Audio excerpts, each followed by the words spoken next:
ये आकाशवाणी रायपुर है। प्रादेशिक समाचार बुलेटिन के साथ मैं शशिकांत यादव।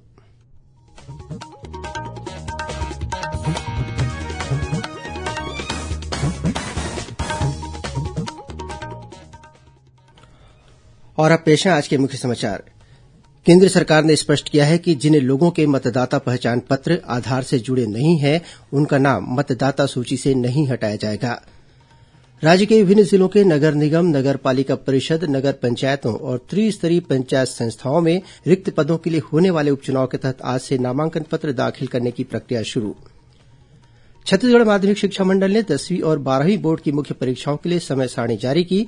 10वीं की परीक्षा 2 मार्च से और 12वीं की 1 मार्च से शुरू होगी। और उत्तर से आ रही ठंडी और शुष्क हवाओं के कारण प्रदेश में आने वाले दिनों में ठंड बढ़ने की संभावना।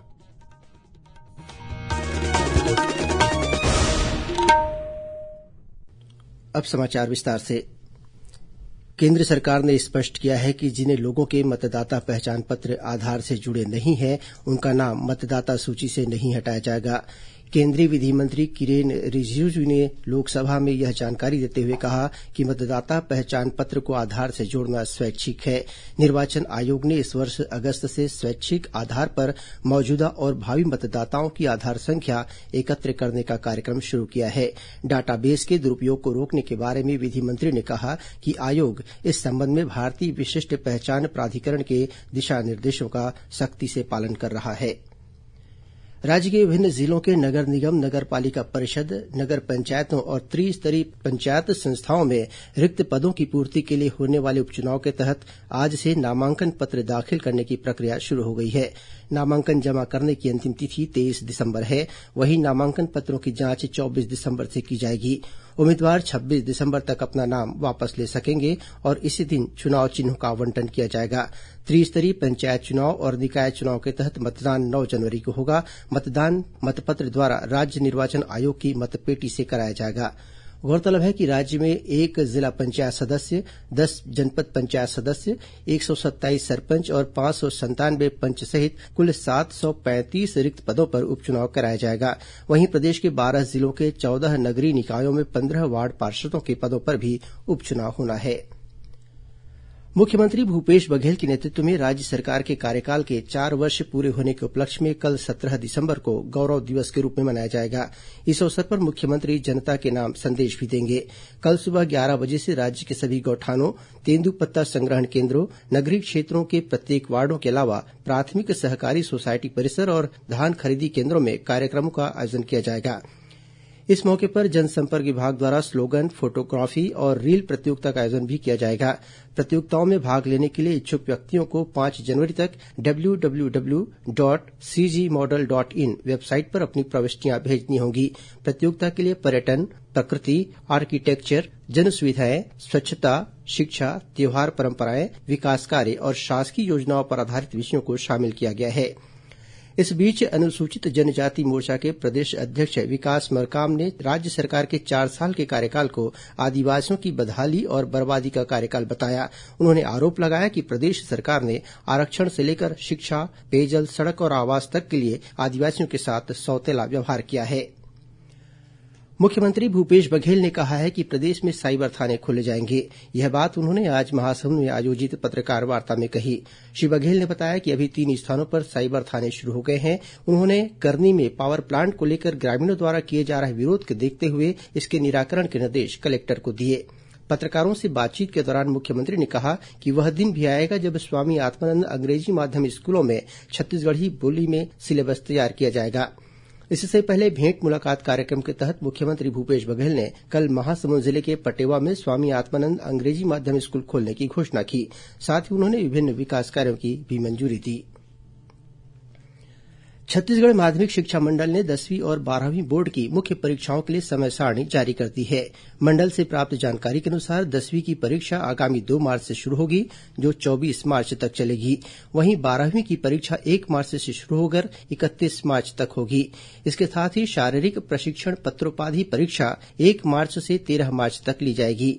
सभी परीक्षाओं का समय सुबह 9 बजे से दोपहर 12:15 बजे तक निर्धारित किया गया है। विस्तृत समय सारणी मंडल की वेबसाइट पर उपलब्ध है। प्रदेश के आईएएस अधिकारी धनंजय देवांगन ने स्वैच्छिक सेवानिवृत्ति ले ली है। राज्य सरकार ने उनके आवेदन को स्वीकार कर लिया है। वर्ष 2004 बैच के आईएएस अधिकारी श्री देवांगन गृह, आवास और पर्यावरण विभाग में सचिव के पद पर पदस्थ थे। उन्होंने अपनी सेवानिवृत्ति से 2.5 महीने पहले ही राज्य सरकार के पास स्वैच्छिक सेवानिवृत्ति के लिए आवेदन किया था। ठंड को देखते हुए कोरबा जिले में स्कूलों के समय में बदलाव किया गया है। 2 पालियों में लगने वाले स्कूल सोमवार से शुक्रवार तक सुबह 8:30 से दोपहर 12:15 बजे तक संचालित किए जाएंगे। शनिवार को स्कूल दोपहर 12:30 बजे से शाम 4:15 बजे तक संचालित होंगे। वहीं दूसरी पाली की कक्षाएं दोपहर 12:30 से 4:15 बजे तक और शनिवार को सुबह 8:30 से दोपहर 12:15 बजे तक लगेंगी। इसी तरह एकल पाली वाले स्कूलों में अब कक्षाएं सोमवार से शुक्रवार तक सुबह 9:45 से शाम 4 बजे तक और शनिवार को सुबह 8:30 से दोपहर 12:30 बजे तक संचालित की जाएंगी। प्रादेशिक समाचार आप आकाशवाणी रायपुर से सुन रहे हैं। छत्तीसगढ़ की खबरों से है आपका वास्ता और खबरों की विश्वसनीयता से है हमारा वास्ता। आकाशवाणी समाचार रायपुर के प्रादेशिक समाचार बुलेटिन के साथ ही हमारे समसामयिक कार्यक्रम आप रेडियो के अलावा अपने मोबाइल पर भी सुन सकते हैं। आकाशवाणी समाचार फेसबुक, ट्विटर और यूट्यूब पर भी उपलब्ध है। हमारा Facebook page Chhattisgarh news on AIR, Twitter handle CGAIR news और हमारा यूट्यूब चैनल है छत्तीसगढ़ AIR न्यूज। तो अब रेडियो के साथ ही आपके मोबाइल के जरिए भी हम पहुंच रहे हैं आप तक। छत्तीसगढ़ की हर खबर के लिए सुनते रहिए आकाशवाणी समाचार। और अब आगे बढ़ते हैं बाकी के समाचारों की ओर। श्रोताओं, आकाशवाणी केंद्र रायपुर से हर शनिवार को प्रसारित होने वाले समसामयिक विषयों पर आधारित कार्यक्रम बातों बातों में इस बार माउंट एवरेस्ट सहित विश्व की 2 ऊंची पर्वत चोटियों पर 10 दिनों के रिकॉर्ड समय में विजय हासिल करने वाली छत्तीसगढ़ की पर्वतारोही नैना सिंह धाकड़ से ली गई भेंटवार्ता प्रसारित की जाएगी। इसका प्रसारण आकाशवाणी केंद्र रायपुर से कल 17 दिसंबर को सुबह 10:30 बजे से किया जाएगा। इसे छत्तीसगढ़ स्थित आकाशवाणी के सभी केंद्र रिले करेंगे। छत्तीसगढ़ राज्य बाल अधिकार संरक्षण आयोग द्वारा संचालित मोर मयारू गुरूजी कार्यक्रम का चयन स्कॉच अवार्ड सिल्वर के लिए किया गया है। यह पुरस्कार 19 दिसंबर को नई दिल्ली में आयोजित कार्यक्रम में प्रदान किया जाएगा।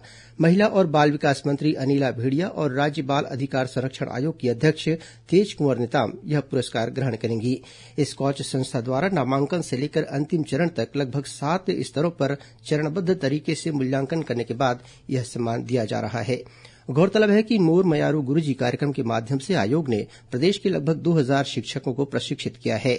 इस कार्यक्रम के माध्यम से शिक्षकों को बाल अधिकारों की रक्षा के लिए खेल और अन्य गतिविधियों के माध्यम से रोचक तरीके से अध्ययन अध्यापन का प्रशिक्षण दिया जाता है। दक्षिण पूर्व मध्य रेलवे द्वारा यात्रियों को घर बैठे यात्रा टिकट बुकिंग के साथ ही सीजन टिकट MST जारी करने और नवीनीकरण करने के लिए UTS मोबाइल ऐप की सुविधा प्रदान की जा रही है। यात्री अपने मोबाइल पर इस ऐप को डाउनलोड कर आसानी से त्वरित अनारक्षित टिकट बुकिंग और सीजन टिकट जारी करने के साथ ही नवीनीकरण भी कर सकते हैं। वहीं इस मोबाइल ऐप के माध्यम से प्लेटफॉर्म टिकट भी प्राप्त किया जा सकता है। इस सुविधा के शुरू होने से यात्रियों को स्टेशन पर आकर टिकट काउंटर से लाइन में खड़े होकर टिकट खरीदने की बाध्यता समाप्त हो गई है। गौरतलब है कि यात्री स्टेशन से 20 किलोमीटर की दूरी से भी इस मोबाइल ऐप के माध्यम से अनारक्षित टिकट बुकिंग और सीजन टिकट MST जारी और नवीनीकरण कर सकते हैं। भिलाई नगर से भिलाई पावर हाउस के बीच 14 दिसंबर को वंदे भारत एक्सप्रेस में की गई पत्थरबाजी के मामले में रेलवे पुलिस ने अज्ञात व्यक्ति के खिलाफ मामला दर्ज कर जांच शुरू कर दी है। भविष्य में इस तरह की घटनाओं की रोकथाम के लिए अधिकारियों द्वारा रेल लाइन के किनारे रहने वाले लोगों को समझाइश देकर जागरूक किया जा रहा है। वहीं रायपुर रेलवे सुरक्षा बल ने रेल टिकटों के अवैध कारोबार के आरोप में एक व्यक्ति के खिलाफ मामला दर्ज किया है। आरोपी के पास से लगभग 47,000 रूपये मूल्य के 23 टिकट जब्त किए गए हैं। इस बीच रायपुर रेल मंडल के निपनिया गेट के बीच स्थित समपार फाटक पर मरम्मत कार्य के कारण कल रात 9 बजे से 19 दिसंबर की रात 9 बजे तक वाहनों का आवागमन बंद रहेगा। एकलव्य आदर्श आवासीय विद्यालय पेंड्री के 5 विद्यार्थियों का चयन आंध्रप्रदेश के गुंटूर में 18 दिसंबर से होने वाली राष्ट्रीय खेलकूद प्रतियोगिता के लिए हुआ है। चयनित प्रतिभागी खेल शिक्षकों के साथ आंध्रप्रदेश के लिए रवाना हो गए हैं। वहीं चौथी जूनियर राष्ट्रीय बॉक्सिंग चैंपियनशिप के लिए छत्तीसगढ़ की टीम बिहार के लिए रवाना हो गई है। यह प्रतियोगिता कल से 22 दिसंबर तक पटना में आयोजित की जाएगी। और अब पेश है मौसम का हाल। प्रदेश में उत्तर से आ रही ठंडी और शुष्क हवाओं के कारण आने वाले दिनों में ठंड बढ़ने की संभावना है। मौसम विभाग से मिली जानकारी के अनुसार आगामी 2 दिनों में प्रदेश के न्यूनतम तापमान में 2 से 3 डिग्री सेल्सियस तक की गिरावट आ सकती है। प्रदेश में कल मौसम शुष्क रहने की संभावना है। और अब कुछ अन्य खबरें संक्षेप में।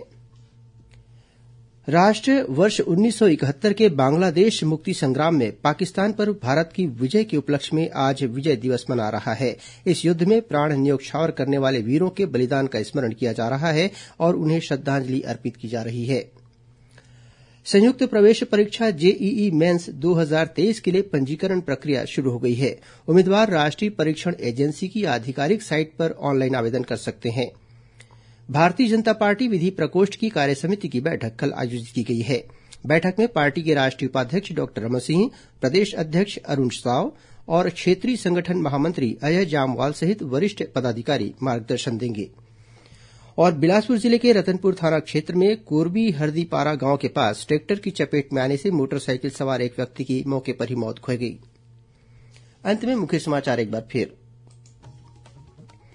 केंद्र सरकार ने स्पष्ट किया है कि जिन लोगों के मतदाता पहचान पत्र आधार से जुड़े नहीं हैं, उनका नाम मतदाता सूची से नहीं हटाया जाएगा। राज्य के विभिन्न जिलों के नगर निगम, नगर पालिका परिषद, नगर पंचायतों और त्रिस्तरीय पंचायत संस्थाओं में रिक्त पदों के लिए होने वाले उपचुनाव के तहत आज से नामांकन पत्र दाखिल करने की प्रक्रिया शुरू। छत्तीसगढ़ माध्यमिक शिक्षा मंडल ने 10वीं और 12वीं बोर्ड की मुख्य परीक्षाओं के लिए समय सारणी जारी की। 10वीं की परीक्षा 2 मार्च से और 12वीं की 1 मार्च से शुरू होगी। और उत्तर से आ रही ठंडी और शुष्क हवाओं के कारण प्रदेश में आने वाले दिनों में ठंड बढ़ने की संभावना। इसी के साथ प्रादेशिक समाचार बुलेटिन समाप्त हुआ। नमस्कार।